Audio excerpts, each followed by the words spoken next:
It is a place of legend, shrouded in extraordinary mystery. A land of gleaming cities, overflowing with gold and silver. A brilliant civilization that charted the heavens and sailed the vast seas. But all it was, and all it ever knew, was wiped off the face of the earth by one terrible cataclysm. Now only its name survives to echo through the ages. Atlantis, the lost continent.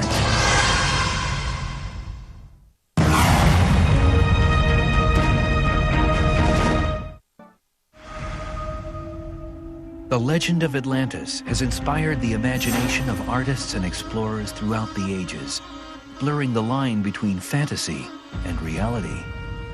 Indeed, the desire to find the true location of Atlantis and reclaim its ancient wisdom has launched countless quests. But now, the hunt is heating up. Archaeologists, armed with new technology and leads uncovered in recent excavations, think the time may finally have come. Across the world, a new generation of explorers are turning their focus to what could be the ultimate discovery. But like all great quests, this one is hotly contested. And as three teams fan out simultaneously across the world, we join them to see if they can unearth the reward that has eluded so many. Atlantis.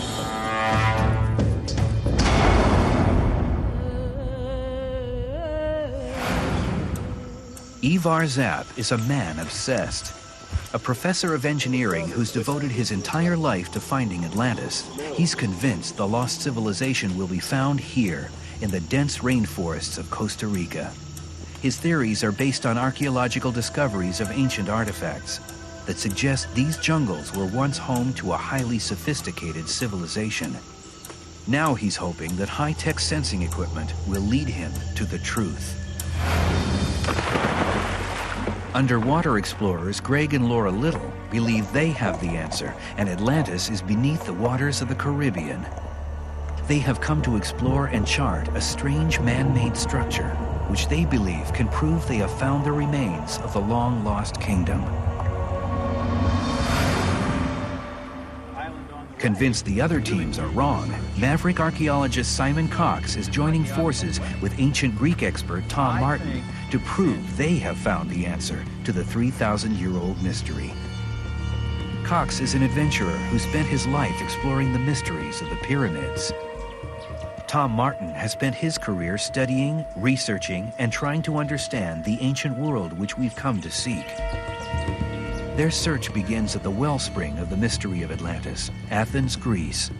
It was here the immortal story of Atlantis was told 3 millennia ago. This is the site of the fabled Academy of Plato. Well, I'm really glad you picked this spot. Plato walked here, taught here, imagined here. Plato is the key to unraveling the mystery of Atlantis, and backed up by your knowledge of Egypt, I think we might really get somewhere in unlocking this mystery, but Plato's the key for me. The only written account of Atlantis comes from Plato. The ancient Greek philosopher was perhaps the greatest truth seeker and sage in recorded history. According to Plato, the story of Atlantis came to him through his uncle Solon, who in turn heard the account from an Egyptian priest. Woven into Plato's account of the lost world are clues about where it might have been.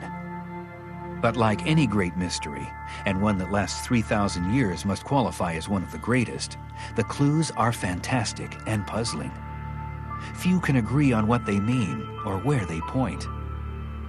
Plato places Atlantis far away from Greece, in an ocean beyond what he called the Pillars of Hercules. Today we know them as the Straits of Gibraltar. Beyond that, Plato offers little to narrow the search. But legend tells us Atlantis was enormous, larger than Libya and Asia combined. Located in a bountiful region that had 2 separate growing seasons a year. Other clues suggest Atlantis was also an advanced civilization that had mastered technology of which other cultures of the time could only dream. Ivar Zapp believes all these clues point to one place, Costa Rica. Bounded by oceans on both sides, Costa Rica fits Plato's clues that Atlantis was surrounded by ocean. Ivar believes the Aztec and Mayan ruins show an advanced culture whose knowledge has been lost. Could the Americas be home to an ancient civilization in which Mayan and Aztec ruins are the last remnants? Deciphering the meaning of ancient American artifacts has fascinated Ivar Zap for 20 years. He has devoted his life to investigating archaeological sites throughout Costa Rica. His passion is proving that ancient American history, known as pre-Columbian, was far more advanced than conventional archaeology admits. These relics hold the remnants of a forgotten period of achievement. These pieces show a very advanced civilization, not a primitive culture. Like a zealous prophet, Zap's mission is to convert others interested in solving the mystery of Atlantis. He wants to wake up the world to his findings. On this day, Ivar is taking a freelance journalist to view the most mysterious discoveries in the modern search for Atlantis. A discovery of megaliths so startling, he feels it may change our understanding of history forever. This pilgrimage is just one of many Ivar has made over the past 20 years to study and write about the bizarre megaliths that have inspired his life's work. Megaliths, which Ivar believes, point to an advanced civilization far older than the Egyptians. It's an epic journey. Ivar and the journalist fly over volcanic mountain ranges, far into the jungles of the hot and humid Dikis River Delta, home of the mysterious megaliths. These were never shown to the conquistadors, okay? They were here for hundreds of years. And suddenly, in 1936, the jungle was cut down for the United Fruit Company's banana plantation. They suddenly showed up in the middle of the plantation. Okay, Baron, here we are. Wow. And they are the newest archaeological object of Atlantis that is buried under the ground. For millennia, the jungle hid this powerful secret from the eyes of man. A secret Ivar believes is the key to discovering the lost culture of Atlantis. Here's the beauty. Wow, this is incredible. Finally. Touch them. Really nice. We've known about the pyramids, we've known about the Stonehenge for a long time, but these spheres still pose a mystery. I think I've solved part of the mystery. Traditional archaeology has no explanation for these solid stone globes. Now you're going to see one buried exactly what it's been for hundreds, if not thousands of years. It's a huge one. We can barely see a quarter of the sphere. It's nothing like I imagined it to be. Archaeologists that have investigated this area have documented the existence of 500 of these spheres. And we don't know how many are buried, okay? Because there's a lot of them still buried. I was noticing the location of this and then the location of this. Now, what's the relationship? If you're standing behind this sphere, looking towards that sphere, in a certain date of the year, a star in the sky at night will line up. And the astronomer navigator would say, this is the day to travel with that star to get to a given destiny. Legend says Atlanteans were extraordinary mariners, so such an ingenious system of navigational astronomy would be essential for sailing to far-flung destinations. Ivar believes these perfectly hewn spheres are proof that eons ago, Costa Rica was a vital part of Greater Atlantis. Basically, these balls were used over a long period of time to teach young people the whole heavenly knowledge. Also, Atlantis were aware that the moon and the sun were round, and I think they came to the conclusion that the earth was a round sphere too. Many of these orbs have been removed from the jungle, while others remain buried, their secret knowledge waiting to be discovered. But in the deliberate arrangement of the spheres that remain, Ivar claims he has found intriguing evidence of a connection between Atlantis and other mysterious locations around the globe. fact that this one is pointing to the Pyramid of Giza tells me that these people knew of the existence of the pyramid and they had been there, and therefore they had to have crossed the ocean. They were world navigators, global navigators. In the years since the orbs were found, Ivar has made other intriguing connections. I asked myself also, who else did these spheres? And suddenly it turns out that the ancient astronomers of Greece and Egypt built the same size spheres, about 6 feet in diameter, and they hark back to the Greek god of Atlas holding a sphere on his back. So things began to look more and more like Atlantis could have been in America. But to make his case even stronger, Ivar has more exploring to do in the jungles of Costa Rica. And his next destination could hold even more compelling evidence about the true location of Atlantis. Up next, an underwater adventure leads to an extraordinary discovery. Then, a trip to the island of Thera uncovers answers to ancient questions. The legend of Atlantis tells us how, in a single day, the proud civilization was destroyed by earthquakes and floods, and all the men and women and all they had built and accomplished were lost beneath the sea. That's why Greg and Laura Little believe searching for signs of Atlantis on land is a waste of time. Like Ivar Zapp, they've heeded Plato's clues to look into the west, far beyond the so-called Pillars of Hercules, the Straits of Gibraltar. But unlike Ivar, the Littles are focusing their search beneath the waters of the Caribbean Sea.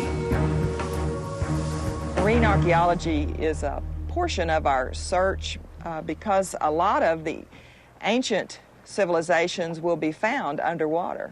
If there were civilizations back around 10,000 BC, they're now submerged, all of those that were on the coastlines, because the water level has risen since the last ice age. Underwater archaeology itself is not real new. We've had the technology for a while, but almost everybody has applied this technology to finding treasure, gold, something like that. But finding submerged cities or a structure, that is very new. Modern science has shown that water levels worldwide were much lower 9,000 years ago. The Littles believe the islands that now dot the shallow waters of the Caribbean connect into one landmass large enough to be the fabled kingdom of Atlantis. No one yet has really looked around in the Bahamas for underwater sites, and the truth is the only people who have performed something that's close to underwater archaeology in the Bahamas are people that have searched for Atlantis. Greg and Laura were first drawn to the Caribbean when they found reference to the island of Bimini through the work of famed 1930s psychic Edward Casey. He predicted that Atlantis would one day rise from the water near the island. In 1969, the Bimini Road was found. And the Bimini Road is probably the structure that's been most linked to Atlantis. As the Littles fly over the Bimini Road, they can make out the J-shaped formation made of stones, laid out in a pattern they claim is too regular to be a natural formation. But on their latest diving trip to see the Bimini Road, they come across dramatic new information. A fellow diver 100 miles away on Andros Island has reported finding an even bigger formation. There's a platform, an underwater platform, that he believes looks very similar to the Bimini Road.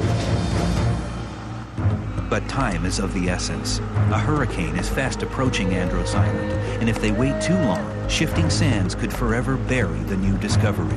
We hope that it will remain available to us as long as possible. Greg and Laura must charter a private plane to transport them the 100 miles across the Caribbean to get there as fast as possible.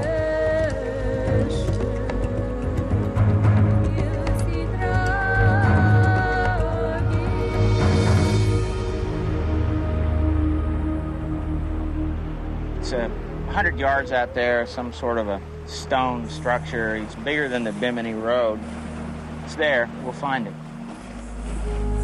You can videotape it, and I'll go out and look. Okay. They believe they may be on the verge of an important new discovery. Evidence of a huge man-made structure off the island of Andros will support their theories about the location and true existence of Atlantis.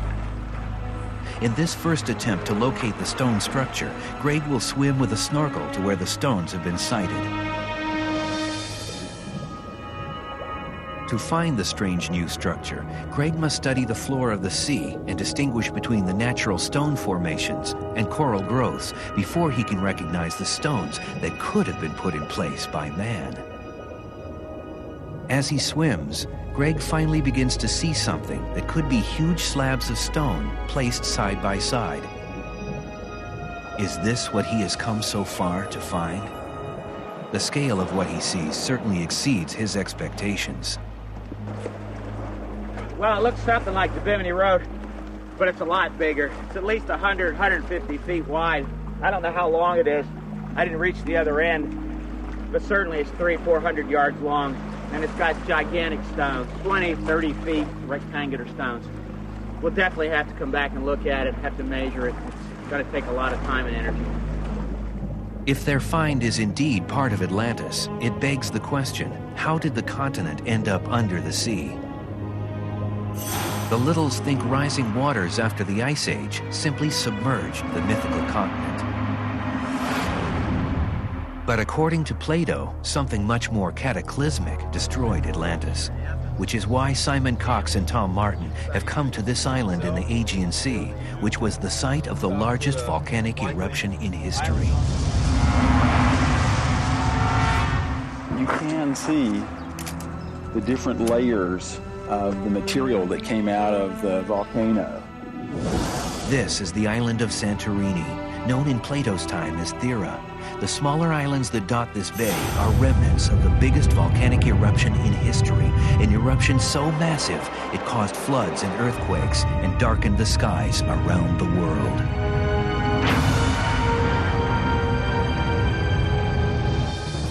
Some of the holes are probably where the large boulders were, that in the final stages of the eruption, it shot out like giant cannonballs. The massive eruptions destroyed most of Thera in about 1470 BC, and even 1,000 years later in Plato's time, the eruption was legendary. Could the fate of this island be connected to the demise of Atlantis? Thera is one of the Greek islands, and it would have been on the route for ships going from Athens to Egypt and the Near East. Plato was going to go to Egypt. He would have been island hopping like everybody else, and this would have been an obvious stop.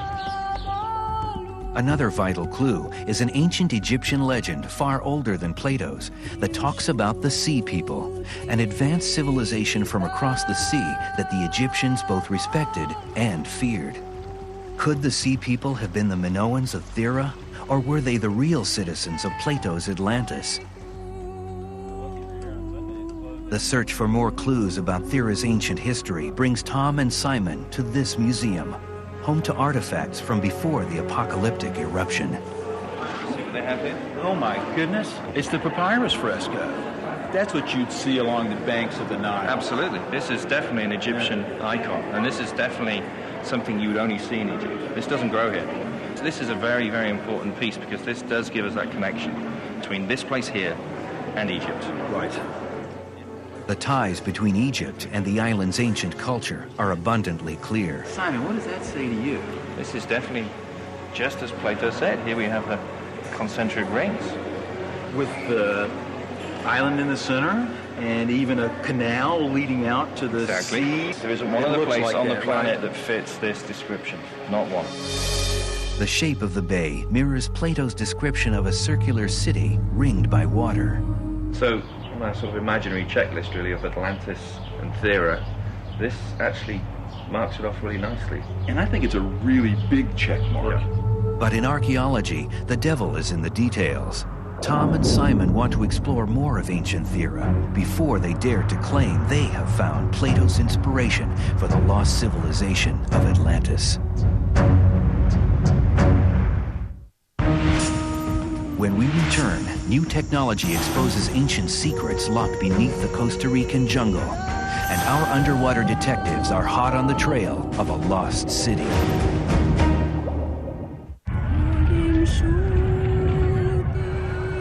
Roots of the Atlantis legend as we know it come from a tale told by Greek philosopher Plato 3,000 years ago. But even in his time, the lost civilization was said to exist in a far more distant past. So while many Greek ruins still stand for modern eyes to behold, any surviving remains of Atlantis could be submerged in the sea.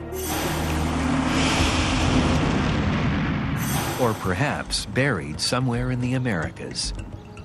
Besides the strange stone spheres he has found there, Ivar Zapp believes there is much more evidence of Atlantis to be found in the jungles of Costa Rica. To convince traditional archaeologists to study and confirm his theories, he has turned to technology. He has enlisted the expertise of Chris Fisher and Frank Kasser, specialists in using new non-invasive detection equipment. As they demonstrate their imaging equipment in a hotel lobby, Ivar hopes it will reveal compelling evidence of Atlantis beneath a local archaeological site and bring others to his way of thinking. For a long time, I've been suspecting that below these archaeological sites, there had to be another layer of cultures, because we're talking about a long range of history, like 12,000 years. So your equipment would confirm this. One of the main functions of this machine is that it works on an electromagnetic basis. And it measures the difference between point A and point B. And at the same time, the software has been calibrated to calculate the depth. The 3D image on the screen was created by moving the wand fitted with an antenna back and forth along the ground, reading the Earth's own electromagnetic field. The information is translated and displayed by the special software. It is so absolutely unique in terms of identifying voids, identifying cavities, so that when excavation has to take place, that you're not going to destroy any more of the environment. You are going to go right into this one area, surgically remove it. To test the equipment, Frank scans the hotel's infrastructure. I can actually create different readings. And moving right across here, I can see that there's a strong floor structure moving right across here. So a support beam in here. You see how this line is moving across? Yeah, what is it? Now this could be something here in the ground, a large metal brace in order to hold up the floor structure of the building. As I hold it here, it's trying now to obtain a deeper depth. But just by simply moving the equipment back and forth over the area, I can obtain different depths. Well, Chris and Frank, I got a little taste of your equipment, and I think we're ready to fly to the moon. This looks like from the future. So anxious to see what I've been waiting for so many years. This is exciting, you are. Well, I can't wait till tomorrow. Tomorrow's the day. Having secured permission from the government, Ivar has just one day to gather evidence of Atlantis and make his case for a larger-scale study.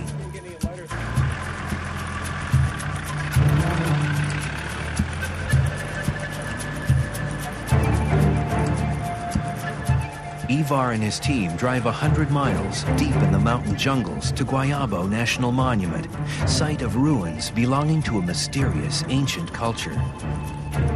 It's the same culture of the spheres, and it's huge. They uncovered only maybe 1%.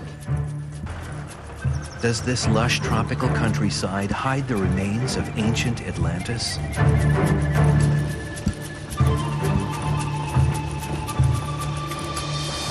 For Ivar, his years of studies have brought him to this day. Will the technology he's bringing to the jungle confirm or deny his life's work?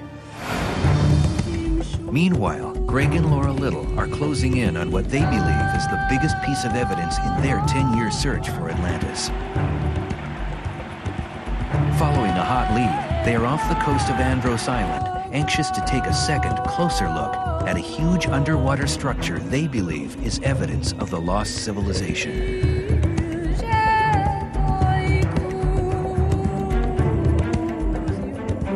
Our goal this time is to try to take some measurements of each individual stone, or as many of the stones as we're able to, and get some idea of the length of the platforms. Today we're going to go back and we're going to scuba dive it, take some video of it, and see some areas which we have not looked at before.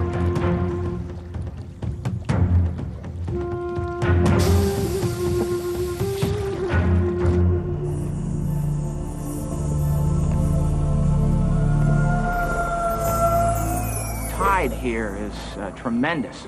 And we went out to try and find the far end of this underwater platform, and it's very close to the tongue of the ocean. The tongue of the ocean is an area at Andros right off of the main reef, where it simply drops straight down over a mile.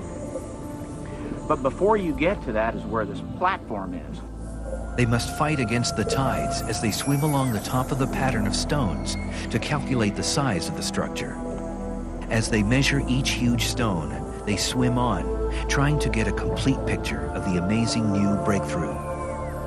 What we believe is a hurricane uncovered it, and probably the most natural explanation of it is that it's a beach rock or some sort of an ancient beach that's maybe 6,000 to 8,000 years old. The problem is that this is so regular, and this thing gets higher as it moves out toward the ocean. And if it was a beach, you'd expect it to sort of get lower toward the ocean and come down to it. So we've been trying to find the extreme northern end of the platform. We haven't been able to find it yet. It's a lot more difficult than what it might sound.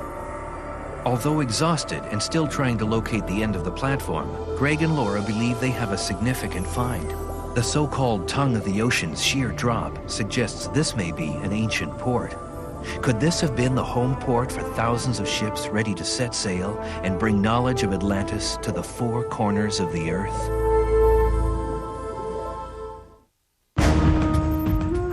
Next, a dangerous hike is rewarded by a remarkable discovery. And a high-tech trip to the jungle uncovers a subterranean mystery.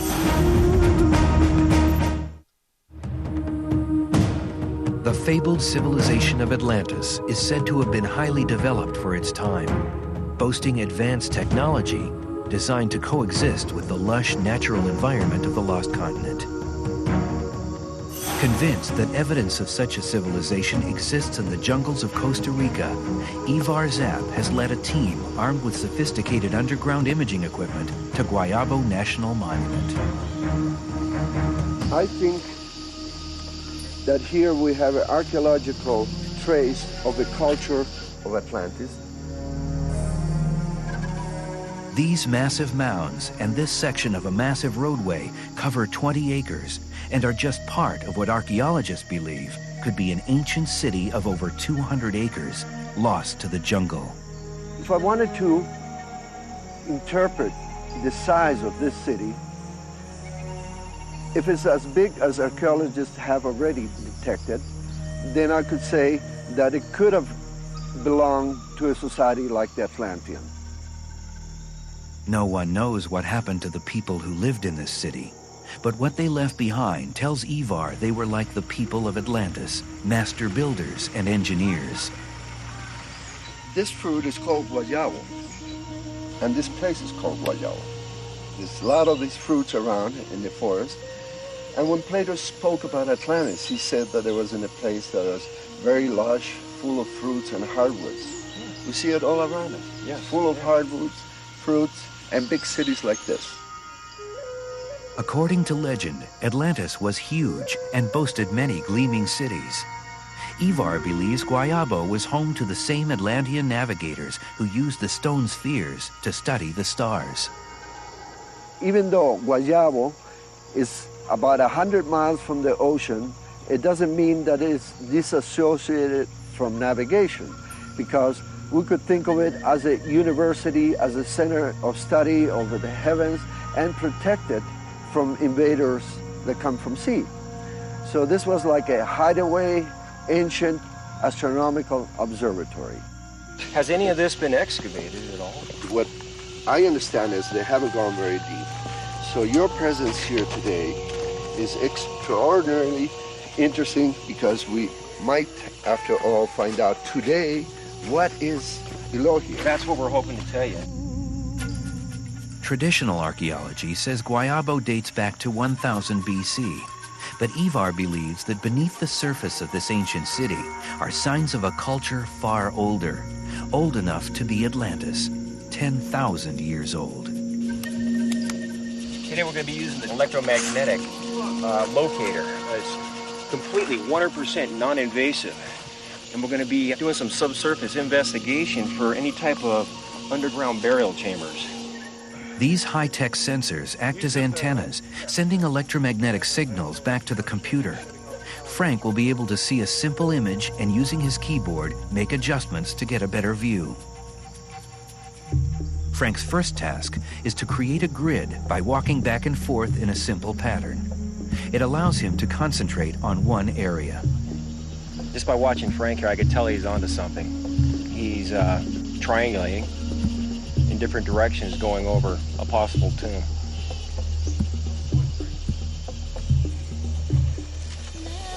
There's a void, big void. The electromagnetic reading confirms there is a strange anomaly beneath the road.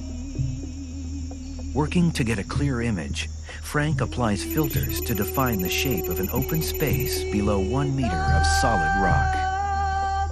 And what does it look like? It's about 4 meters deep. Oh, this is absolutely incredible. This is beautiful. The 4 meter by 4 meter space is not a natural hole. The electromagnetic fields of red and blue show the Earth was dug out by man, but for what reason? It is definitely something. What it is exactly, unfortunately, I can't tell you. For Ivar, this void beneath the ancient road is a great leap forward for his theories. He directs the team to other spots for more tests. This one confirmation convinces him more than ever that this mountain city was once part of the civilization of Atlantis.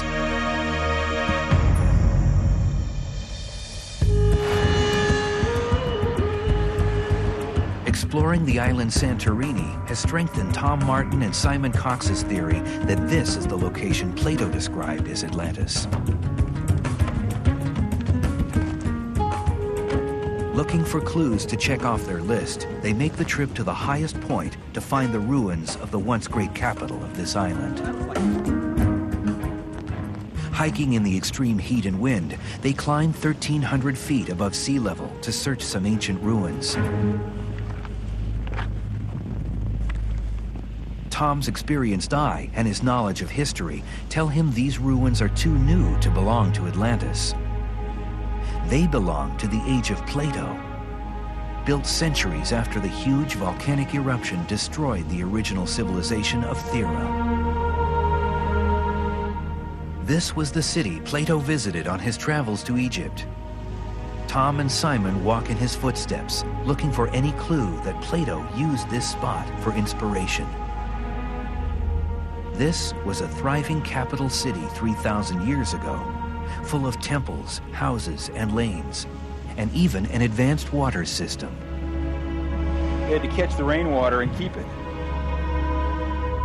Part of the irrigation that we've heard so much about. Here, Plato would have heard stories of the volcano's eruption 1,000 years earlier and the island's destruction and recovery. I think you have to imagine that as all polished and gleaming, so it really would have looked like a palace. Walking through the ruins, Simon and Tom have not yet seen anything unexpected until they notice the view of the plain below, a plain they can now see through Plato's eyes. Yeah, looking down at the plain, this could well have been the lush, fertile plain that Plato talks about in his dialogue. I think so, because it's irrigated, something that Plato goes into great detail about in his Atlantis description. Tom and Simon set off to explore the plain below, this ancient site having given them yet another intriguing link between Thera and Atlantis.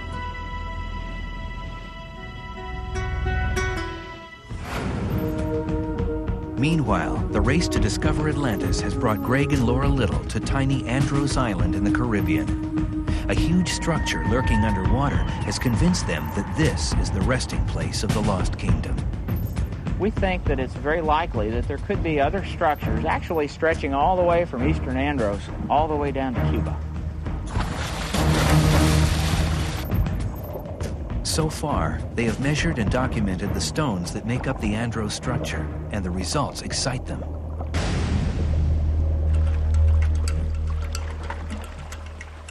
Right now, what we believe is that it's about 450 yards long, and most of them are about 25 by 30 feet. And that's large. 25 by 30 feet is large. They're double the size of the biggest stones at the Bimini Road.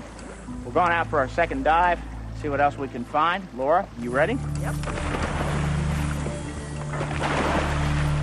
I've got to be able to lay on this thing for several hours because it's so peculiar. There's no way to just snorkel over it and see what it is.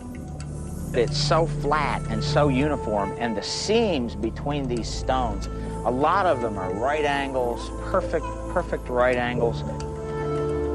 The murky waters make it difficult to see the whole structure. It is only by examining how the huge flat stones are joined that a picture of the overall shape of the platform begins to form. The structure has 3 tiers, one on top of the next, like giant steps. Is it a land bridge to deeper water, part of a harbor once filled with ships? Is this the remains of an ancient seafaring culture? Atlantis was a maritime culture, and the maritime cultures, they trade.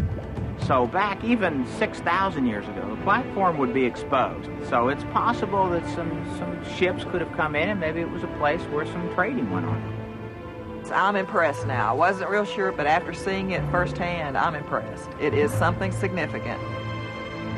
We still do not know for certain what it is, but whatever it is, it's pretty important. The Littles may not know exactly what they've found, but one thing's for sure. The stone mass underwater may be the most important clue in their search for Atlantis. With their hopes buoyed by this remarkable discovery, these true believers are already making plans to return to this mysterious spot.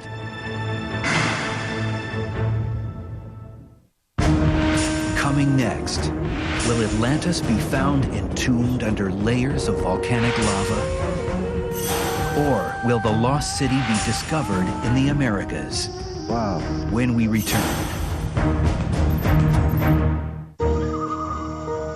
Throughout the ages, few legends have sparked the mind like the story of Atlantis. Now, tools of technology are being used to reveal the truth behind the saga, as explorers seek to reveal this realm of mythology as a real destination. In the jungles of Costa Rica, Ivar Zapp believes his team has found evidence that Atlantis was located in the Americas. But to convince government archaeologists there's much to be discovered here, he must bring them as much compelling evidence as he can. As the day winds down, Ivar urges his team to keep exploring beneath the ancient ruins of Guayabo. This is one of the biggest tombstones found on this place.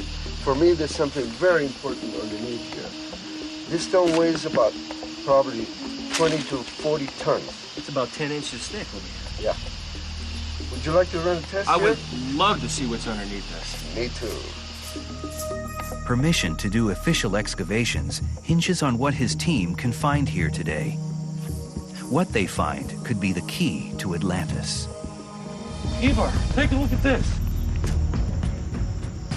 I want you to just peek in here over my shoulder. Are you seeing something? Oh, I see. Wow. That's the slab? That's a slab. That's the inside of the slab. I see it. I see it. That's what's underneath. Do you see underneath there, the opening? Oh, yeah, yeah. I see 2 chambers.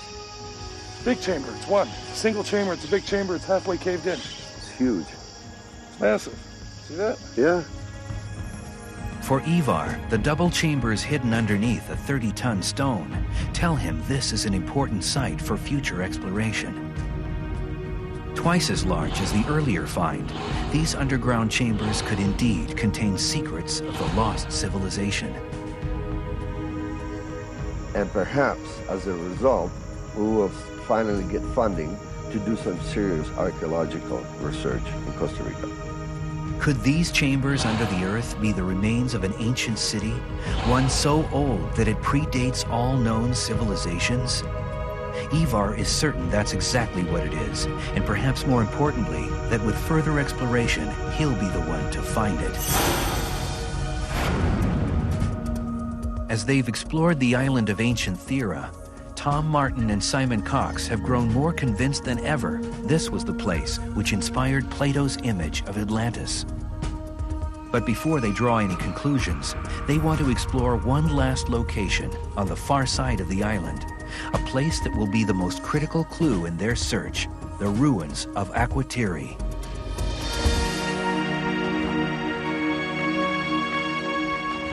Here, the ongoing excavations are protected from the elements, preserving this once massive ancient city.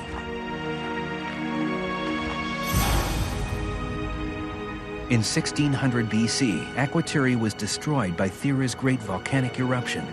It lay under mountains of ash until it was excavated 100 years ago. Although Akwatiri is a much younger civilization than Plato's Atlantis, Tom and Simon believe its ruins offer hope that someday Atlantis too may be uncovered. These are the walls that have stayed up to the greatest height. And these aren't even as tall as it would have been, so it gives you a sense, especially as you walk down the hill, of how massive and impressive the buildings were. You can see here there's some more cracks in the stone, obviously from some seismic activity, from various earthquakes. Of course, you put those above a doorway like that, you have an earthquake, you're going to get squashed flat if you're still here. Even the more domestic findings at Akwatiri echo Plato's description of Atlantis.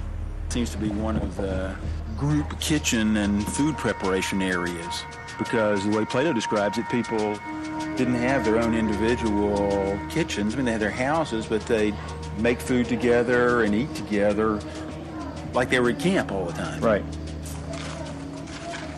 Look at this.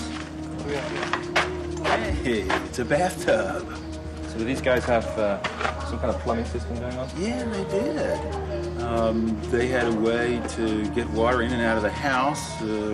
Probably had to carry it in. They had, toilets and real water systems, which makes it really comfortable.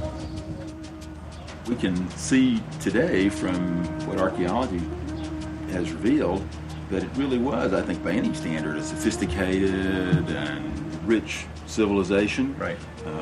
From the valuable things that we've dug up that they possessed to what you see in the excavations here at Akwatiri. Now, Plato wouldn't have been able to see that because it had been covered over by the volcano, but I think it's typical of the kind of richness and power and sophistication that was part of the civilization in this area, let's say, 2,000, 3,000 years ago. After exploring the island's ruins and seeing glimpses of Atlantis, Simon and Tom wonder how many other ancient tales dismissed as fiction might turn out to be true. Having seen Thera now, I'm pretty much convinced that Thera Santorini is the spot. I think that it all adds up, the clues are there, and I really think that Santorini is as close as we're going to get to finding the origin of this story. Well, I agree with you. I think Santorini was Atlantis for Plato. Atlantis is a place of the imagination, and Plato wanted us to use our imagination to understand what's true. So that's the whole moral point of this. You've got to use your imagination if you're going to get at that truth that's out there beyond what we see. For thousands of years, dreamers and poets have whispered of Atlantis, inspiring explorers to follow clues that could lead to the legendary lost continent. Clues left behind by the maritime traders of Thera, in the remains of a possible seaport beneath the Caribbean, and in puzzling stone spheres and wondrous cities of the Americas. Whether or not these places are part of the fabled kingdom, the vision it took to find them could unearth long-hidden histories and reveal the wisdom of other ancient cultures. And in time, these true believers may tell the world they have found Atlantis.